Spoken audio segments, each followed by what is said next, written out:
Hi, everyone, and welcome to the Vance Chavis Coffee Hour, presented by the Greensboro Public Library. We are so honored to have our guest today, Tammy Billups, and our host, Karen Ceesay, here as we make the library cool. You know, we're a conduit to destiny at the Greensboro Public Library. We have resources for change, all sorts of things that are absolutely free every day of the week with your library card. And remember, knowledge is power. Read books. Tammy's books are available at the Greensboro Public Library. We are happy to connect you with her books, both for sale or for checkout. So now it's my pleasure to turn it over to Trina Taylor at the Vance Chavis Library Branch. Thank you, Beth. Thank you all for joining us at the Vance Chavis Coffee Hour. I would like now to introduce our host, Karen Ceesay, actor, writer, wife, and mother, living in Atlanta. You may have seen her as Birdie on The Walking Dead, as Mrs. Sinclair in Stranger Things. You may have seen her in Greenleaf, Black Lightning, or movies such as Ring or Interview. Please welcome Karen Ceesay. Hello, everyone. Thank you so much. I'm so happy to be a part of the Vance Chavis Coffee Hour. I even have my mug already. Look at that. It's my Greensboro Public Library mug, and very excited to be a part of this and talk to authors, talk to people in our industry in different types of ways of how we can better ourselves. I'm so excited to talk to Tammy today. Tammy and I met in a very interesting way many, many years ago. We'll go into that story in a little bit. But right now, I just would love for everyone to welcome Tammy Billups, who is an award-winning author. She is an international holistic animal and people healer. You know, I have also visited Tammy for holistic healing, and what a wonderful, beautiful soul she has. And I'm so excited to have this time to talk with her today. Welcome, Tammy. Thank you, Karen, for having me. It's so good to see you again. Right. We have seen each other in person 3 times. Okay. It was very interesting. But I don't want to take that shine just yet, because I really want to point the focus on you primarily. And you have 2 books that are available. Beth mentioned them. And it's really about holistic lifestyle, but from talking about our animals and the journeys that they have taken and how that has, affected, we always talk about ourselves and people and how our journeys affect us spiritually, but you deal with our furry friends. And first, just how did you get into that? Yeah, well, it's kind of wild. Even though I'd had cats all of my adult life, I didn't ever think that I would be working with animals. I wanted to be a therapist for people. And so I went through training for 4 years on how to become a holistic trainer for people through bioenergetics. And while I was maybe a year into the program, and I thought, I wonder if this stuff works on animals too. And what was interesting to me is that as soon as I started asking my friends, hey, can I do this on your pets? And can I just try this out and see if it works? And when I would do that, the way that I feel and receive energy is that I kind of feel energetic wounds within the person. It's kind of bizarre, but I had this ability beginning at 40 years old through 3 deaths that I went through that were near and dear to my heart. But what was fascinating to me is that when I would connect energetically to an animal, I would say, oh, they have an abandonment wound. But then in every single situation, I would look at their person and see the same abandonment wound within them. So if they had a betrayal wound, or if they had, any other invasiveness wound, then their person was mirroring them in some way. And I thought, that's so fascinating. It's just incredible to me. So you said you came to this when you were 40, but looking back on things, do you think that there were clues throughout your life growing up that you had this kind of ability?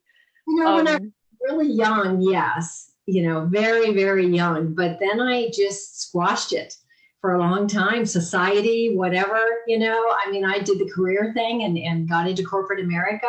and traveled a lot with my businesses, and then went out on my own as well. But then as soon as I went through these 3 deaths, actually it was 4 deaths, within several months, all of a sudden, I had this awakening to a new way of being and realized, oh my gosh, the whole make more money for happiness thing, everybody kind of, well, we hope everybody kind of goes through those transformations where we see things differently and can begin to experience life more from the inside out in a richer way. So yeah, all of a sudden I had these abilities again and had lots of memories resurface from my childhood too, which weren't necessarily pleasant, but really needed to go through so that I could become whole and become the person that I am today.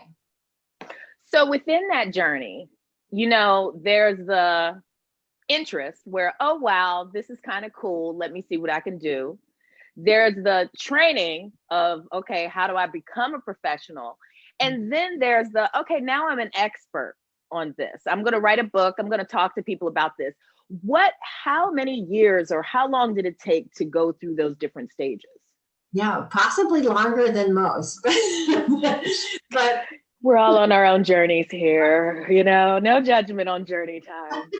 But I was working with people and animals for maybe 6 or 7, maybe 8 years before the idea for the book came through, because when I started discovering these things about how animals and people are mirroring each other's emotional wounds, I was seeking out more information and couldn't find anything. I would I'm like, somebody, I'm not alone. I know other people know this, and they've recognized it before within these pairings, the animal relationships that people have. And I couldn't find anything. So I just started making notes. And then I was a bit intimidated at first about writing a book. And then once it came through, though, finally, it took me probably 5 years from the time I realized I wanted to write a book to actually getting it published. Very different with the second book. And now I'm working on the third book, which I'm very excited about. That'll be out next year. So, okay, because this is a very different path, and it's extra different because it deals with animals. I don't know, where are you from originally? Like, what kind of background do you have growing up? Yeah, so I'm from Illinois originally, small farm town. My parents were, they'd lived in poverty growing up. And interesting for those times, my parents were both raised by single mothers. Mm-hmm. Who didn't have any money. My parents had to leave high school to work, as soon as they could. They never graduated. So I came from that type of background, very small town. And trust me, out of my mom's 8 siblings and my dad's 5 siblings and all those cousins, some of them I haven't even met. Right. I'm probably the only one that with this complete path and just took off and at the time I had a friend one day that said, she was going to move to Denver, and I got up the very next day and called her and I said, I want to go with you. She said, what? And I said, I want to go with you. And you just, when something comes through so strongly, you just follow those steps. I mean, I've always done that. When something comes through clearly, then I'll do it. And nothing is stopping me. So we took off to Denver, and then I moved, and then I got with a company that had some stores down by the Atlanta airport, and they were nationwide, and then I got promoted, and they wanted to know if I wanted to take over the Hateville, Georgia stores, and I moved to Atlanta and worked down by the airport for 12, 13 years. Mm-hmm. So, okay, you said 2 different things that I really I think it's just so telling for where we've been this past year with 2020, which will go down in history as that year that changed it all. You just mentioned about when you hear something very strongly to follow that. And then it was also something about, being open to change your path. And what I'm seeing so much in so many people this year is that it's like 2020 kind of shook everything up. And it made, a lot of people dealing with the holidays, dealing with things, everyone had to change what was normal and what is considered normal. And I'm an artist. So many of my friends are in this place where it's just like, we're trying to get back to a normal, but that normal no longer exists. And there's things that people are hearing in their souls of where they don't want to be, where they know something is off that was exposed through all of this. How do they find that true voice to follow? How do they hear that voice as this is what this experience is telling me to do? Well, there's always things that you can do that are going to make you a clearer channel to your own soul. And those are going to be daily rituals, be it exercise, be it meditation or prayer, be it eating healthy, lots of water. Those are really things that are purifying and can help us in every aspect of what we do, of our lives. Having the ability to tap into an inner parent, even if we weren't modeled an ideal parent, but tapping into that part of ourselves that says, you're going to get through this and we can adapt and we're going to be fine no matter what. Mm-hmm. Just believing in that part of yourself that has that knows that you are divinely protected and supported. Everything happens for a reason. This year has been to me and my business. And I've been busier this year than any other. And people would say, well, that's because a lot of people need healing. And right. But it's up for healing. I mean, these transformative times when something's agitating us, that's just a button that needs pushed so that we can look at it and say, hey, there's something under the hood that's coming up for clearing here, for healing. And we need to look at those things. Yeah, I had told someone, I was like, it's like the whole world is under renovation and it's just a real mess right now. And then this is when you think one thing and then you're like, oh my God, what, there's asbestos? Okay, we got to clear all that out. Oh, this is a mess. But then when you finally finish, it's a new world, it's a new space, it's a new place. And I think that's what's been so hard to get a lot of people on that vibe, because there's been so much loss, is seeing that we are on some kind of path to a new existence across the board. That's why so many things were so shaken up this year.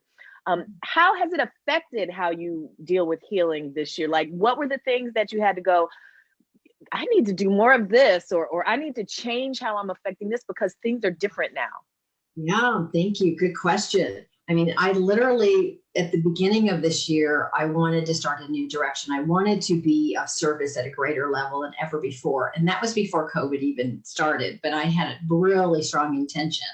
And in February, get this, I gave up coffee. I gave up alcohol. I mean, not that I ever drank that much anyway, but I really did purify my system in a new way. I still can't believe that I've been through all this year with just a gallon of water a day, and that's the only thing that I'm drinking. But I said, I'm going to do whatever it takes.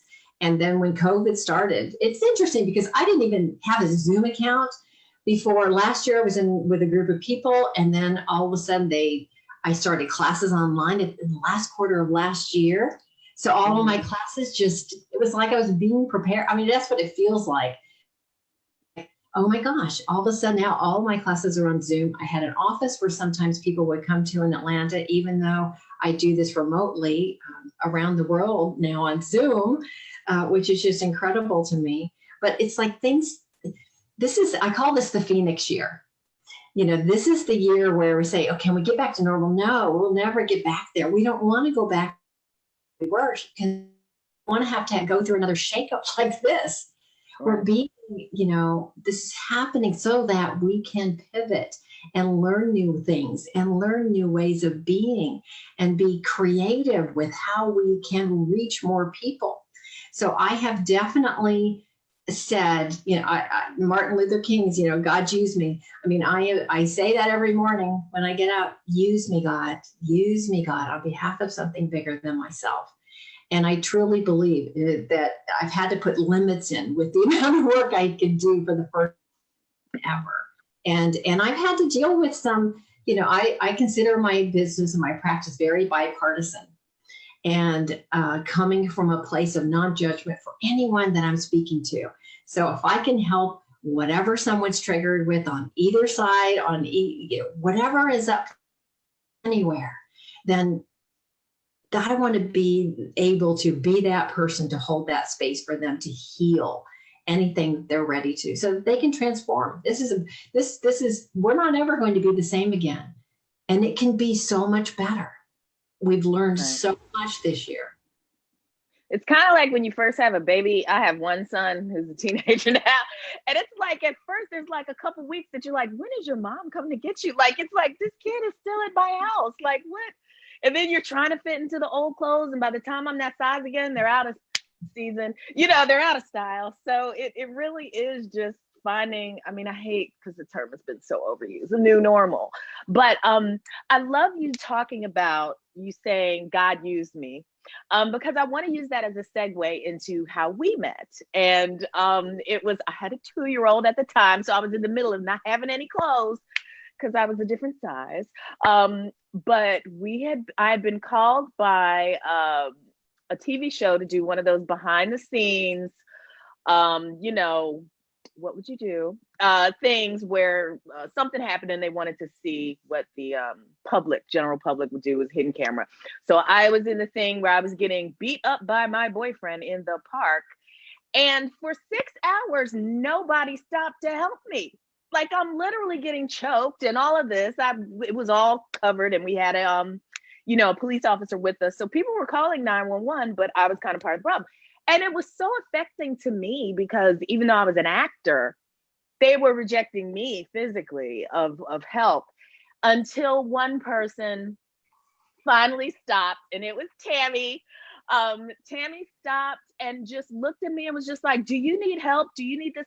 And it was just, you were the first person out of 6 hours that actually just stopped in the middle of that and asked if I was okay. And to me,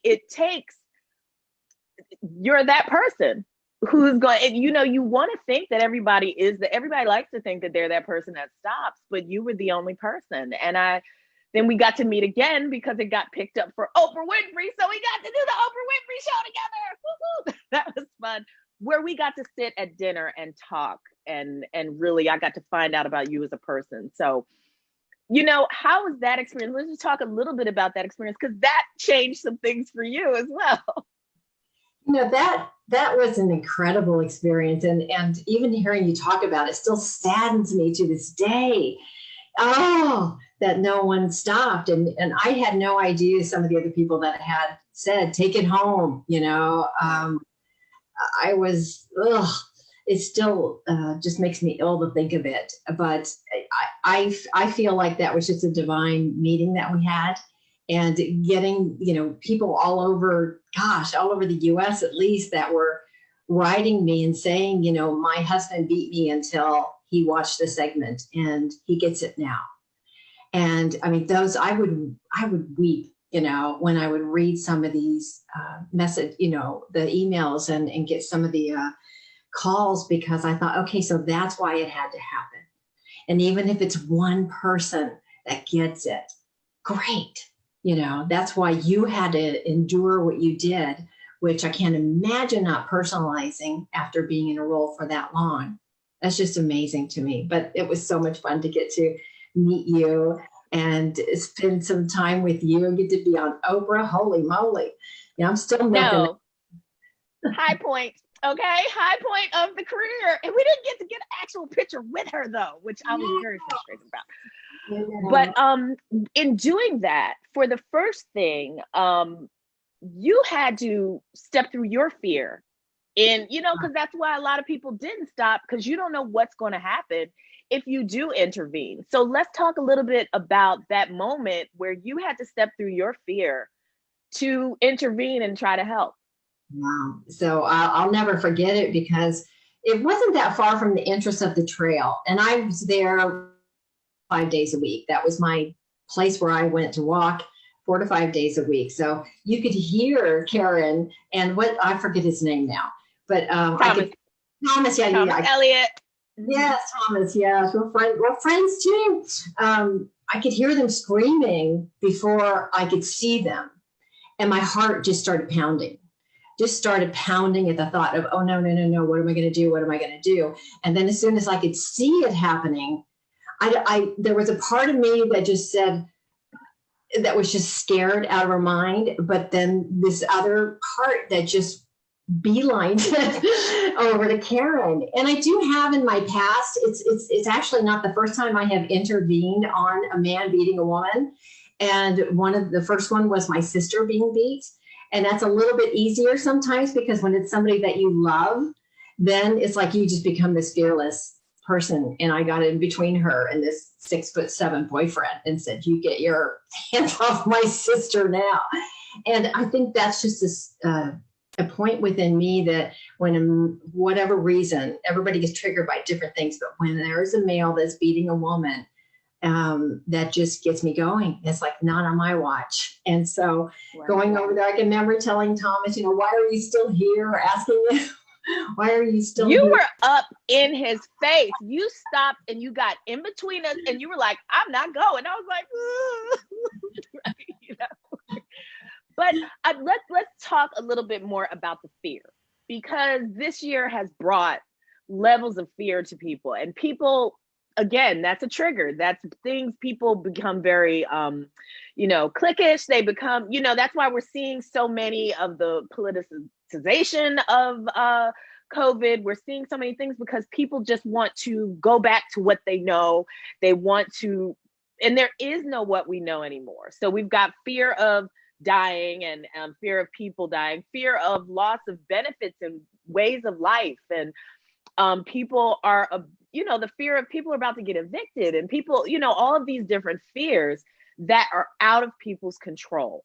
So how would you counsel people? How would you help people work through this fear that is really going to be for, even with the vaccine, it's still going to be a while before people are feeling safe and feeling comfortable again?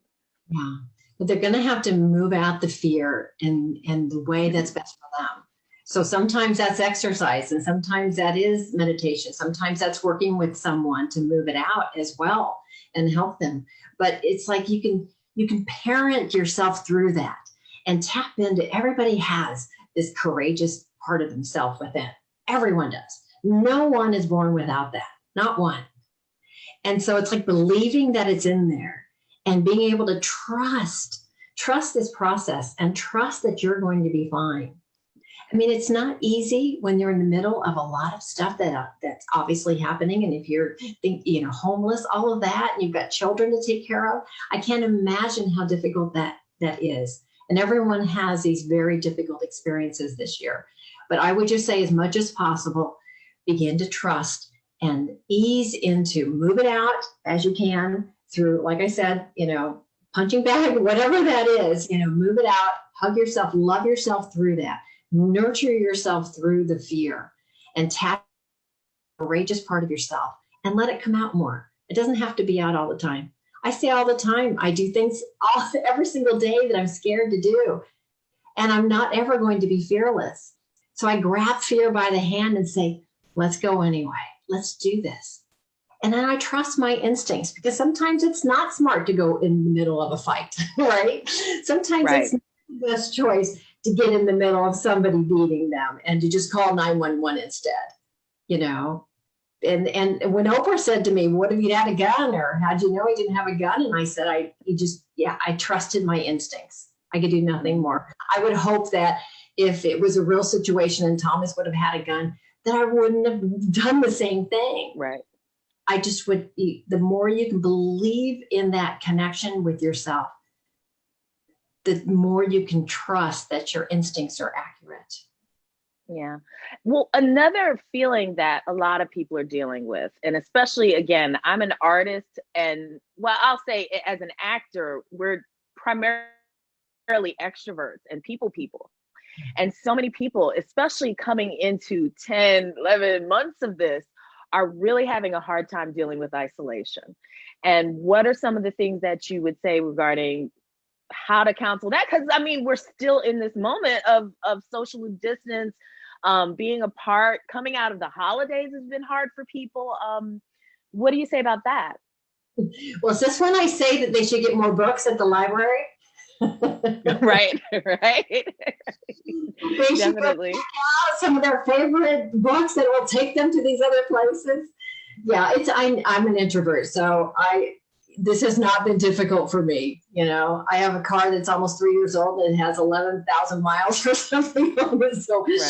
so this isn't difficult for me, but for social people, you know, the Zoom things, the FaceTime, I mean, you do what you can and make smart decisions as best you can. Get out more, you know, go to the park more. Have you seen any changes with like adoptions for animals? Because, you know, we've got the holidays around that was nearby, and that's a big thing where people like to get animals. They like to get dogs for people, and then the animals end up abandoned down the line. You know, what are some of the ways that people, I mean, I don't know what I would do if we didn't have our dog here during this time, but what are some of the things that you've seen have changed with people's relationships with their animals, adoptions, all those types of things? Yeah, I've done a lot of blogs on this because without animals this year, I wouldn't have any contact. You know, I live by myself, right? And animals have really stepped up to the plate yet again. They've helped humanity time and time again over the centuries. So yeah, I mean, it was really fun to me. I donate sessions to at least 3 or 4 different no-kill shelters. And when it first happened, they needed to find foster parents for all the animals because they had to shut down the facilities. And I don't think most of them are even back open yet. And, Right. you know, in the no-kill animal industry, foster failure is a positive thing. So there have been a lot of foster failures because they ended up getting adopted by those that said, yeah, I'll keep one of those dogs or I'll keep one of those cats in my home. So I'm really pleased. I think the animals have really served a divine purpose this year that without them, it could have been much harder. I mean, they really pick up the slack. They come and cuddle with you and they give you that nurturing touch that you need at just the right time. And they get you out, you know, so you have to go for a walk if you have to take your dog for a walk or get out and play. And that interaction, I think, has been priceless. So let's talk a little bit more on that relationship between people and their animals, and how that spiritual relationship develops. You know, I never even thought about that until I met you, and it was something. It's like, you do what? Oh my God, and I don't even know if we didn't have a dog then. Actually, when I met you, we didn't. And my dog is a rescue dog with all types of issues about other dogs. You know what I mean? And it's like, there's so many times where I'm like, what happened to you? And she can't tell me. But how are these things? How do you, you know, you say you see that owners mirror injuries, you know, emotional injuries that their pets have had. How does that happen? And how does the owner respond to, I'm doing what? Like, they don't even know they're doing it. How do they respond to that? How do you work through that process? Well, I would say typically the people that are contacting me are mostly aware that it could happen. Or if they're calling a holistic healer that's working over Right. they're probably coming from a place where they're a little more open to that spiritual connection with their animals.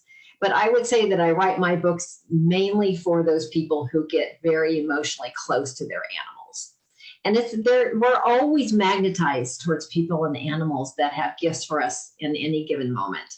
So of course, our animals are going to be mirroring some aspect of us. So if there's something with your dog, can I use you an example? So Right. it's like if there's for people who say, oh, my dog has problems socially, you know, they get mad when it's just this person or just that person or whatever, they're always going to be mirroring some aspect of us in that moment where there might be somebody that's in our life that's up for us as well. You know, that's kind of triggering us or pushing our buttons or something. So it just happens. It happens energetically without it. It's just a natural occurrence that we come together with like beings. And it's the same for one of the first times that a no-kill shelter asked me to come and talk to children that were 6 to 8 years old, which I don't have children, so you know, just even that was a little scary for me. and they were at a camp there, and they had already met the dogs, and so I asked them, which dog were you attracted to and why? And the first little girl was like, oh, you know, the one that's got the arm up and everything. And I say, which dog did you like? And I like Chloe. Why did you like Chloe? Because she's just fun and she's outgoing and she wants to play and she wants to have fun. And when I call on the little boy in the back of the room that didn't even raise his hand, he says, well, I like, Trixie. And I say, why? Because she just looked like she was sad that she needed a friend. And it's just, we are instinctively drawn towards like beings. It's just the way that the universe works. And it's amazing. It's like the pet you end up with is the perfect pet for you. Like this dog fits so perfectly into our family. But I was just talking to my my son the other day. I was like, we've enabled her social awkwardness because we keep her away from other dogs because she's people love and people friendly, but very, very dog aggressive and other animal aggressive. So like when I go when it's her checkup time, I have to go into the area and case the joint and be like, okay, could you move your dog over there?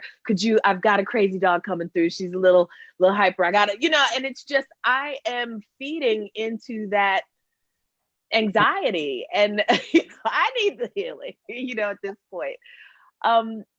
So what was the first book that you wrote? The name of it and the purpose of it. Mm-hmm. Yeah, the name of it now is Soul Healing with Our Animal Companions. Mm-hmm. And it really does talk about the different ways that they mirror us, the symbolism, and it talks about these 5 core emotional wounds that I referenced briefly earlier, and really how to recognize which wound your animal has and give you tips on what to do to help them heal that, which I think is kind of what I'm most known for. That's my most sold out masterclass that I do, is about helping people heal the emotional wounds in their animals. And of course, in that class, I'm talking about how they mirror us and how we can heal those together. So yeah, and then I also get into the higher purpose in that, and just talking about the importance of self-care as well. And when we feel better, how our animals feel better. I think every animal owner knows that, right? Yeah. And giving them positive names. If people name their animal crazy, they're going to live into that, My son keeps calling the dog fat dog. I'm like, don't call her that. Don't body shame her. That's wrong. And he's gone most of the time away at school, and then he comes back and he plays with her a little bit. But it's like we'll mess with her, but then I'm really like, don't talk about her like that. That's not right, right? So look, I'm like, I have like 12 different directions I want to go with in the conversation. But what are some of the starting places? Like, right now, again, we're taping this the end of 2020, but it'll be airing in January. What are are there cycles, like seasonal cycles, that animals deal with the same way kind of people deal with? Are dogs, is it the same day, same thing, or is it really like, okay, it's like moody out here? Like, do dogs go through seasonal depressions and things like that, like humans do, or dogs just cool?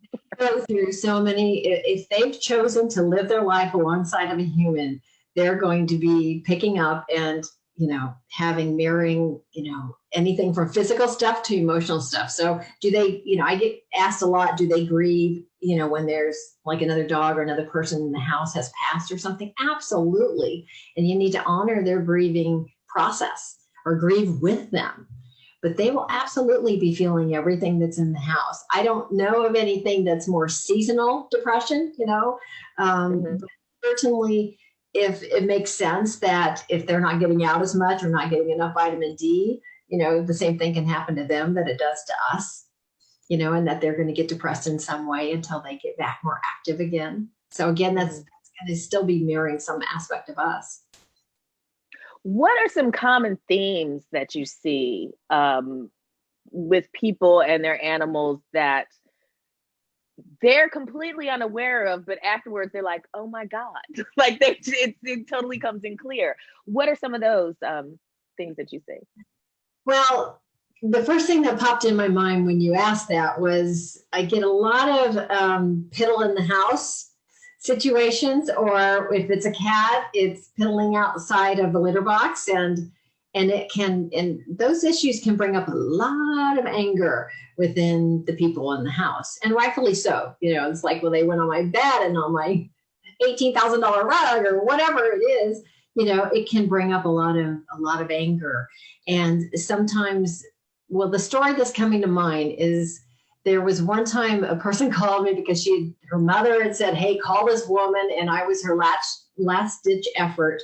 She was going to return the cat because the cat just continually peed outside the box, and she had a stressful job. And every day she said, when I drive home, I'm thinking, if that cat has done this again, that's it.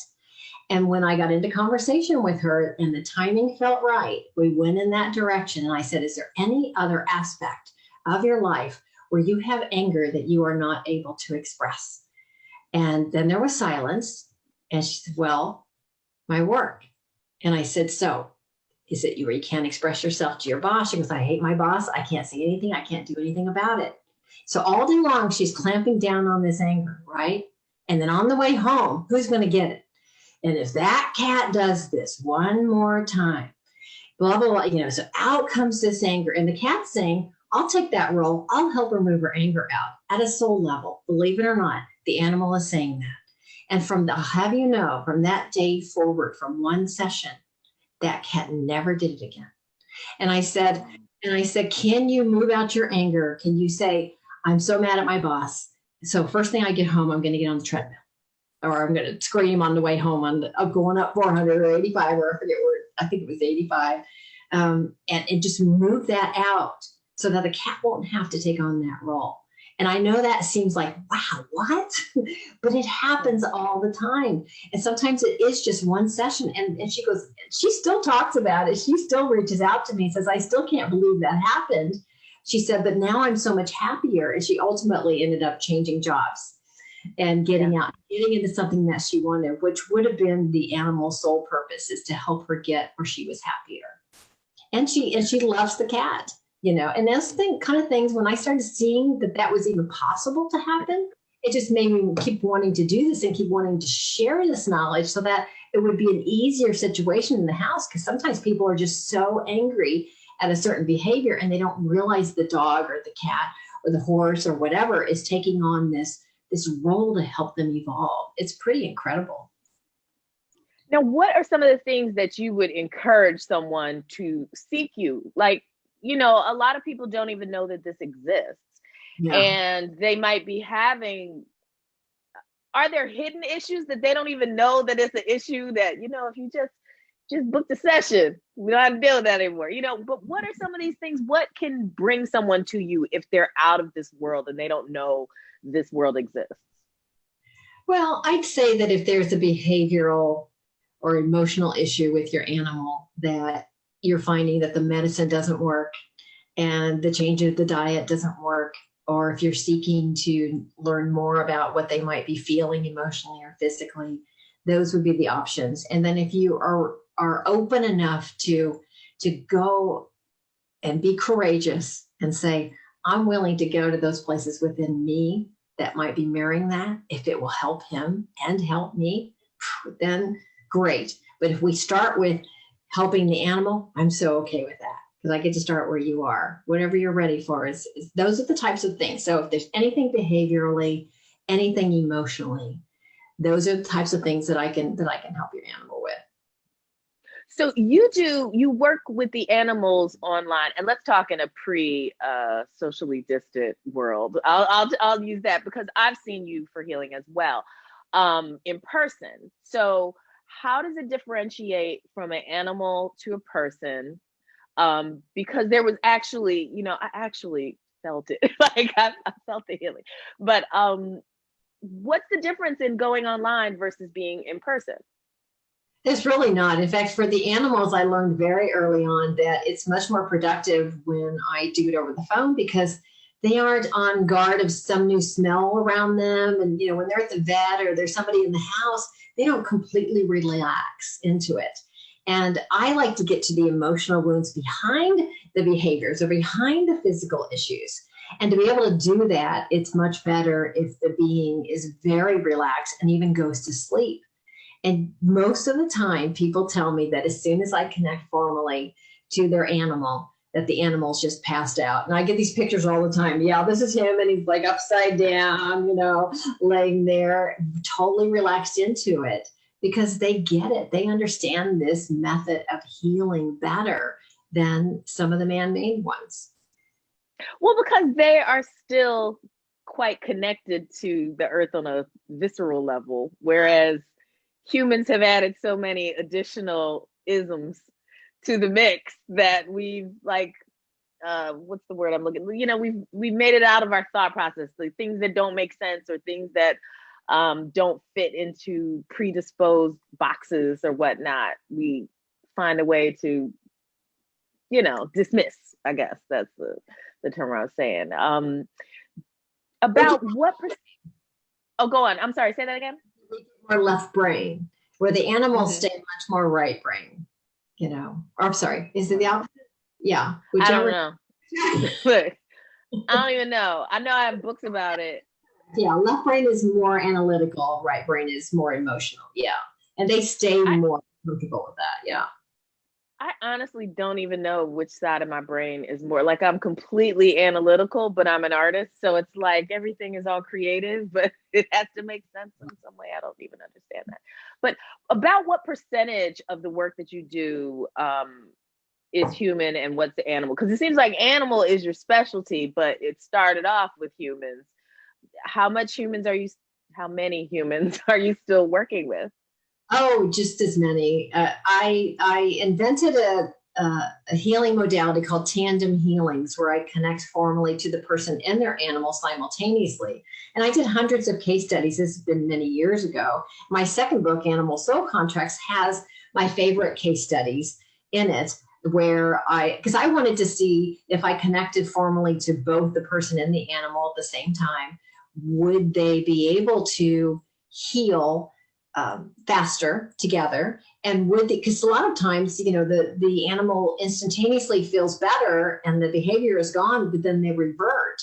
And my sense was that it was because the mirroring issue within the person, they were picking up on their person's energy still and unable to kind of keep it. So I thought if I connected them both at the same time, I wondered if it would last. And it does. It lasts much longer when they're doing it together. So what happens a lot of times now, most of the time, to get to answer your question, is that I do tandem sessions probably more than any other type now. And it's really since the book came out too, because people read the stories and could relate to them more intimately. And then what happens is that the animal's better and the person wants to continue getting the sessions for themselves to continue working on their healing journey. So I definitely connect to as many two-leggeds as I do four-leggeds. Now, what happens when we're talking about a family unit? Because I know my dog completely acts one way with my husband, one way with me, and one way with my son. So how do we deal if one person is open to this, but someone else is like, how does that affect an animal? Yeah, that's a great question. The process. I get that a lot. Yeah. So you're going to have different soul contracts. Each person in the house is going to have different soul contracts with that animal to heal different things. And they're going to be mirroring different things. It's pretty fascinating to see. So if you connected with your dog in the tandem healing session, you guys will be working on exactly what you want to at a soul level.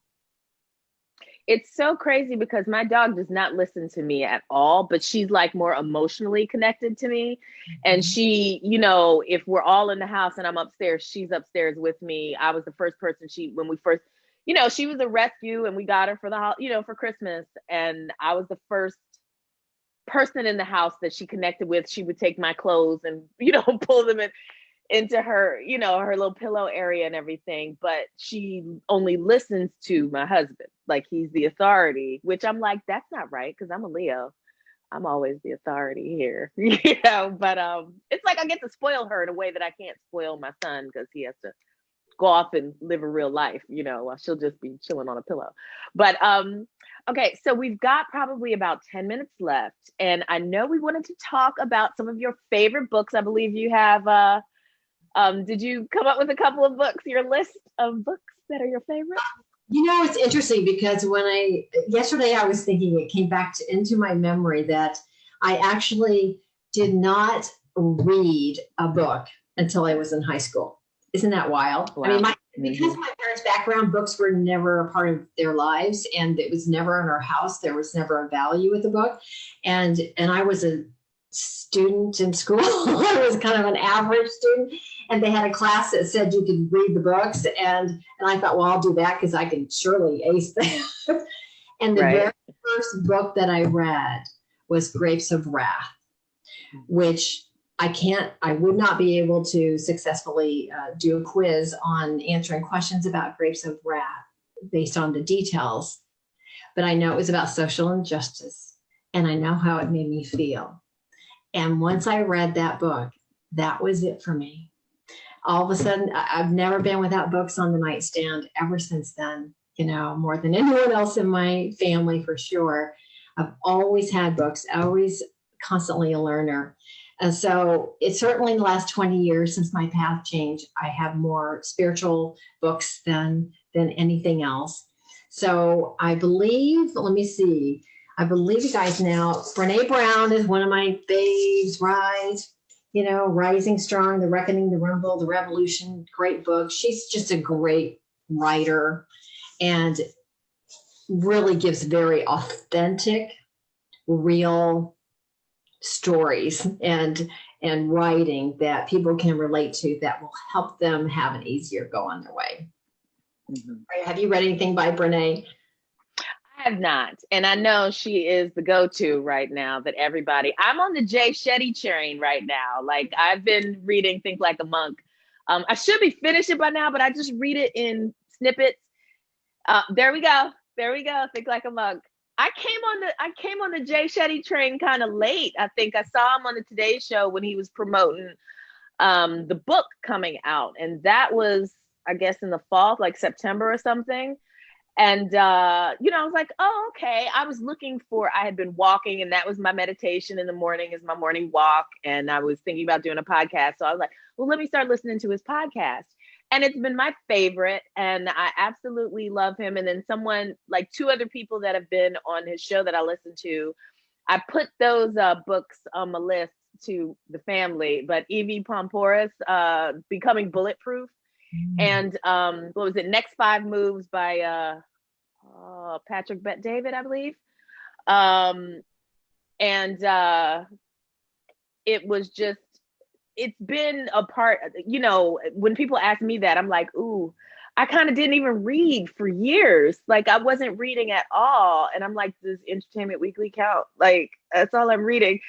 But it was rediscovering the library again once I became a mom and going to the library. The library was just so much a part of being a mom, going to little daily, activities they'd have at the library, or reading with him became very important, and making sure I read him 3 books a night, if I could stay awake.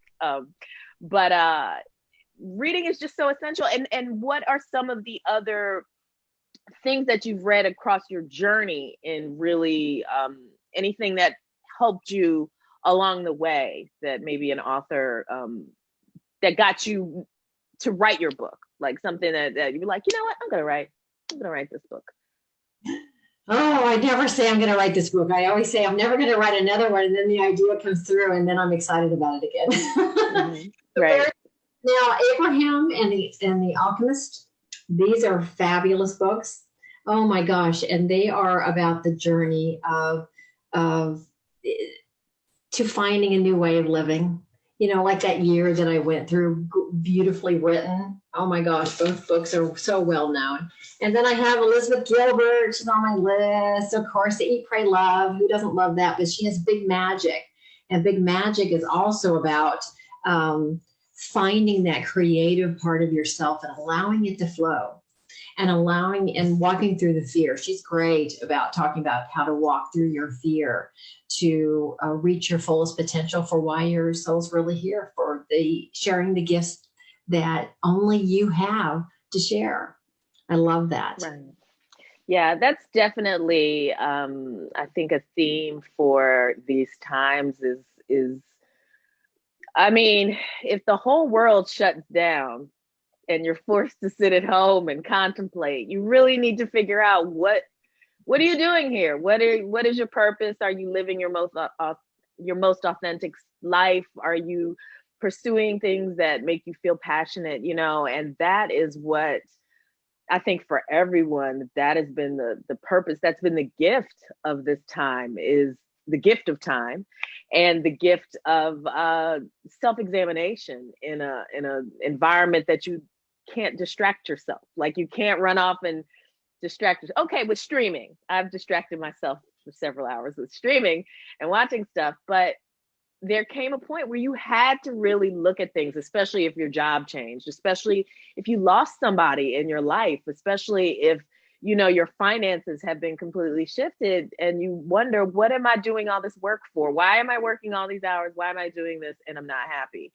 And I think it's great to talk to someone like you who has found that way of finding the joy in your life, making it your purpose, and sharing it with others. So I really appreciate this conversation that we've been able to have again. I hope we can see each other again soon. I know, me too. Thank you so much, Karen. I so love talking with you about books, my favorite subject.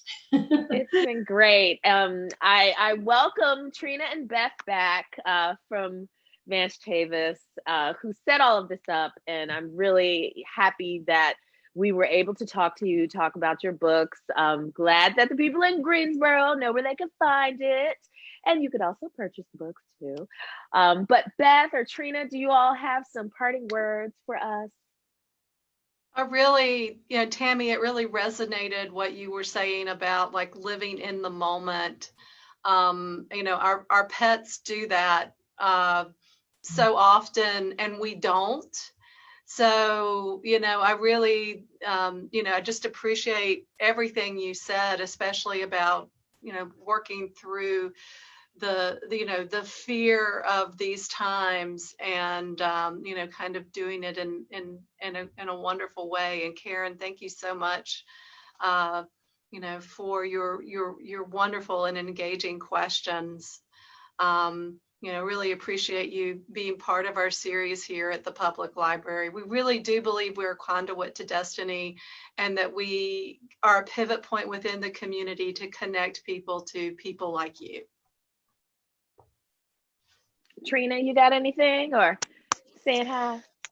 Sure, just to let folks know that if you'd like more information on animals and on healing, to please stop by the Vance Chavis Branch Library and check out what we have in videos online on Canopy.